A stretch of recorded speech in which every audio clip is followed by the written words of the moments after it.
Olá pessoal, tudo bem? Vitor França mais uma vez, hoje dando continuidade aqui ao quadro que está ficando até famosinho, né? Dúvidas de consultório.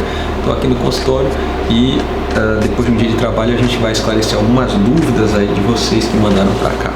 Então fica comigo aqui, vamos acompanhar essas dúvidas, que pode ser sua também.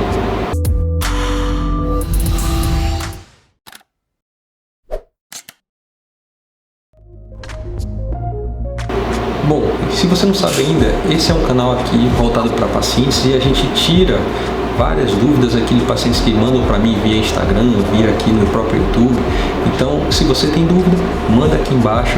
Quem sabe a gente não consegue pescar aí a sua dúvida e fazer um vídeo especificamente sobre isso. E se você quiser também dá para responder de uma forma privada, tá? Lembrando sempre que isso é um caráter educacional e você deve ir ao seu oftalmologista de forma regular, frequente, tá? Pessoal, tem muita doença silenciosa. Mas sem mais delongas, vamos partir para mais algumas dúvidas aqui no vídeo de hoje, tá? Vamos lá. Doutor, a catarata retorna depois da cirurgia? Não, a catarata é um envelhecimento da nossa lente natural chamada cristalino e com o passar dos anos, mais frequentemente, existem várias causas para catarata. Eu já fiz vídeos aqui no canal sobre isso, eu vou deixar aí no card para você dar uma olhada. Mas falando da causa mais comum, que é a senil, a catarata associada à idade, esse cristalino vai perdendo a transparência. No caso da associação com a idade, tem muita relação com a radiação ultravioleta, né?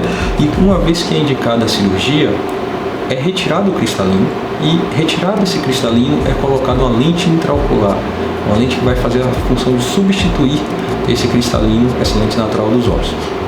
E quando a gente faz essa cirurgia, o objetivo é dar um retorno de qualidade visual importante para o paciente, com toda a delicadeza. Aí a cirurgia é feita de forma minimamente invasiva, sem pontos na grande maioria das vezes, né?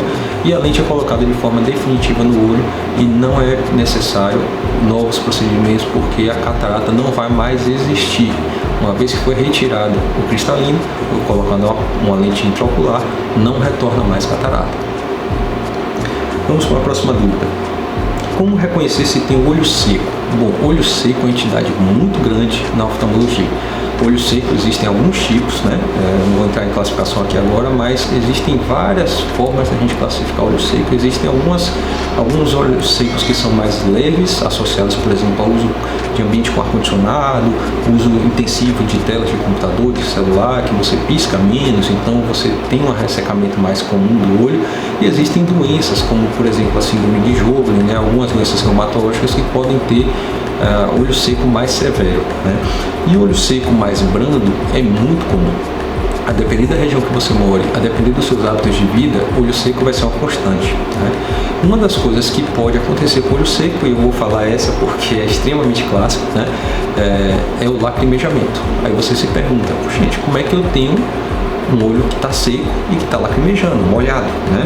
Na prática, pessoal, esse lacrimejamento ele é reacional. Então, a partir do momento que seu olho está ressecado, o organismo tenta compensar isso com um aumento súbito e rápido de lágrima.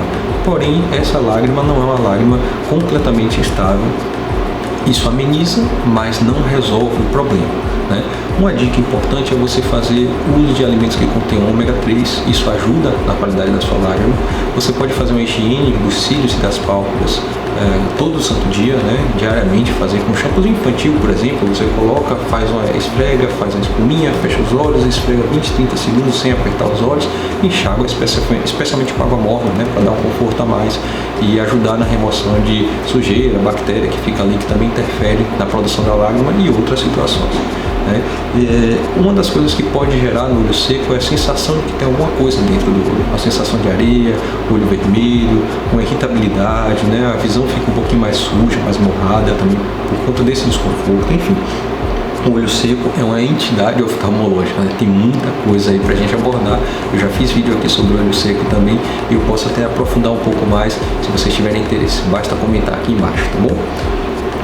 Outra pergunta que também já respondi no vídeo anterior, mas que vale a pena ressaltar se você estiver assistindo só esse, né?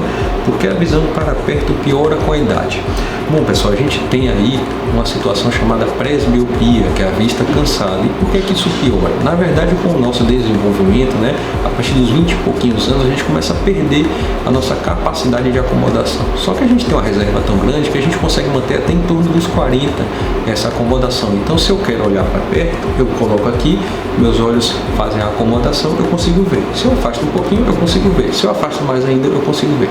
A partir do momento que eu chego perto dos 40 ou passo dos 40, eu continuo perdendo essa capacidade de acomodação, que vai se estender até em torno dos 60 anos, e a gente vai percebendo que cada vez mais eu tenho que afastar o objeto para poder ler, né, para poder identificar. Então não é incomum você estar andando na rua, você está no mercado e ver as pessoas assim, né? Essas pessoas você tira duas conclusões: elas não querem usar óculos, ou elas não estão assumindo que tem 40 anos, mas na rua todo mundo que estiver assim, você já sabe automaticamente, você aposta que você vai ganhar. É mais de 40 anos que essa pessoa tem, tá? Então esse poder de acomodação vai sendo perdido ao longo do tempo, e a gente vai compensando isso basicamente com a colocação de adição para a leitura, grau, né, óculos aí para a gente utilizar, e a gente vai aos pouquinhos aumentando esse valor do grau até o máximo aí de 3 graus, que é o que a gente perde ao longo desses 20 anos aí da presbiopia. Uma pergunta que eu não vou saber responder aqui: cegueira tem cura? Bom, vamos estabelecer dois aspectos aí, né? A cegueira, a gente tem uma classificação de deficiência visual, de cegueira absoluta, enfim.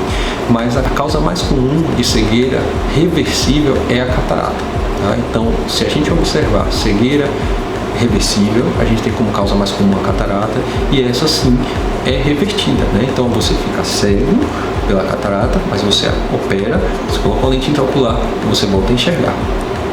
Por outro lado, quando a gente fala de causas irreversíveis, o próprio nome já diz, a gente não consegue dar um retorno da visão ou não consegue restabelecer de forma satisfatória a visão, né? Se você tem, por exemplo, um glaucoma avançado, você tem uma perda irreversível da visão, ou uma cegueira absoluta em decorrência do glaucoma, né, que é uma doença que vai matando o nervo do olho, então termina que esse paciente perde realmente a visão, não volta mais a enxergar.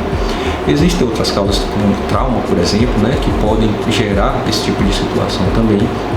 Existem infecções que podem gerar úlcera de córnea e opacificar a córnea, por exemplo, e aí a córnea tem uma grande responsabilidade, digamos assim, em termos de grau na visão, e se você tem uma lesão na córnea que seja grande o suficiente para alterar essa conformação, essa transparência da córnea, ela parece um vidrinho de relógio, né? Então, se você tem algo que está opacificando essa córnea, você também perde visão. Nesses casos, em algumas situações, é possível fazer, por exemplo, o transplante de córnea e dar um retorno de visão a mais aí para o paciente, né? Ressaltando que transplante é um transplante, né? É um tecido, no caso aí da córnea, doado, né? Feito a doação de um indivíduo, e que essa córnea vai ser adaptada no olho de uma outra pessoa. Então pode haver rejeição, pode haver falência do botão corneano. Então não é uma coisa tão simples da gente pensar, não é assim, vamos ali trocar a córnea que está tudo certo. Não é bem assim que funciona, mas é uma opção muito boa e bastante satisfatória hoje em dia, com a tecnologia muito grande que devolve a visão a parte desses pacientes, a depender da causa da cegueira. Então é uma pergunta difícil de responder, mas se a gente subdividir de uma forma até um pouco mais simplória entre causas reversíveis e irreversíveis, a gente pode ter casos sim que a gente consegue devolver a visão, e às vezes, como no caso da catarata, uma visão bastante satisfatória que dá independência para esses indivíduos. Doutor, eu gosto de oftalmologista, mas eu fico muito chateado quando preciso dilatar a pupila. Bom, pessoal, assim, a dilatação da pupila, ela é feita com alguns objetivos, né? Se você é muito jovem e precisa calcular grau, a dilatação da pupila vai nos ajudar a fazer um cálculo de grau mais correto para você, né? Não é que não se possa calcular sem a dilatação, mas fica muito menos provável da gente chegar num grau ideal sem fazer sobrecorreção ou sem deixar de corrigir de forma suficiente aquele paciente que tem uma musculatura, digamos assim, muito robusta, e um paciente que vai conseguir fazer uma acomodação muito grande Então a gente precisa dilatar para refração nesses pacientes aí muito jovens, né? Dos 35 mais ou menos para cima a gente já consegue fazer sem dilatar e fica tranquilo para pensar em óculos. Porém, a dilatação das pupilas tem outros fundamentos, tem outros objetivos. Por exemplo, se eu quiser estudar a retina do paciente e eu quiser olhar a periferia dessa retina, detalhes, a margem dessa retina, eu preciso dilatar para que eu consiga estender a área que eu consigo visualizar da retina.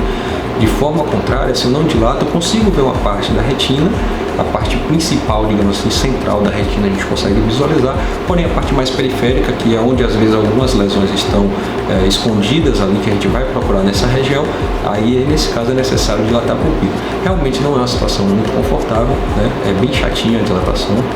Você fica aí algumas horas com o olho sem conseguir fazer um ajuste, especialmente para leitura, mais sensível à luz, enfim.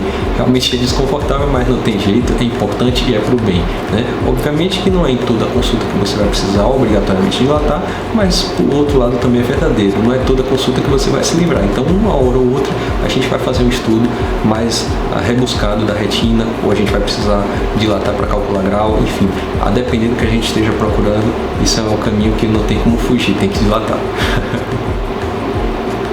Ouvi dizer que é importante fazer a higiene das pálpebras e dos cílios. Isso é verdade? Quando eu era criança, minha mãe sempre me dizia para não futucar nos olhos.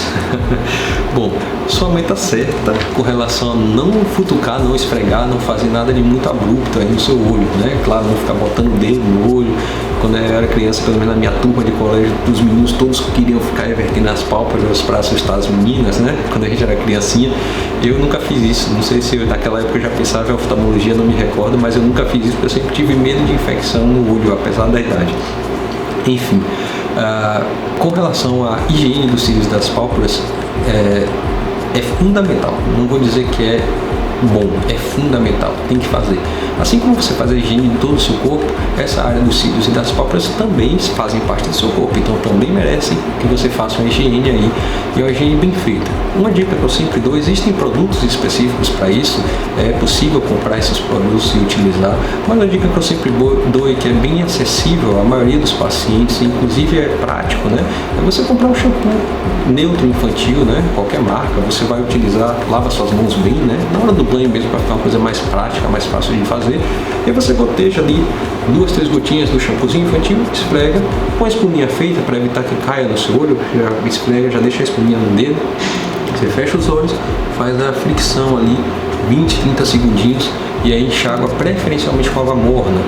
Por que água morna? Porque se você fizer um paralelo com aquela pia que está toda engordurada e que você joga água fervente para facilitar a remoção da gordura, obviamente você não vai jogar água fervente no olho, mas você vai fazer com água morna um efeito parecido. Você vai facilitar a remoção de gordura que a gente produz nessa região, né, tanto da pele quanto da região aí da pálpebra, que a gente tem as glândulazinhas. Então a gente facilita a remoção dessa gordura que está aderida ali e dá um conforto a mais para o paciente. Isso tem influência inclusive na lágrima, produz uma lágrima de maior qualidade e, consequentemente, até sintomas de olho seco podem ser combatidos com esse hábito simples aí que você faz rapidamente durante o seu banho. Então faça essa higiene todo dia, tá bom, pessoal?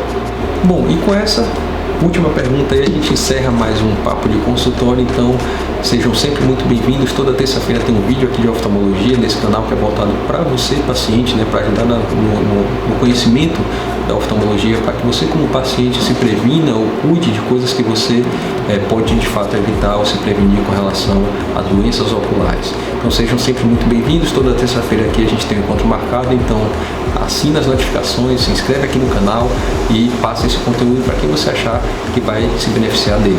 Um forte abraço, até o próximo vídeo.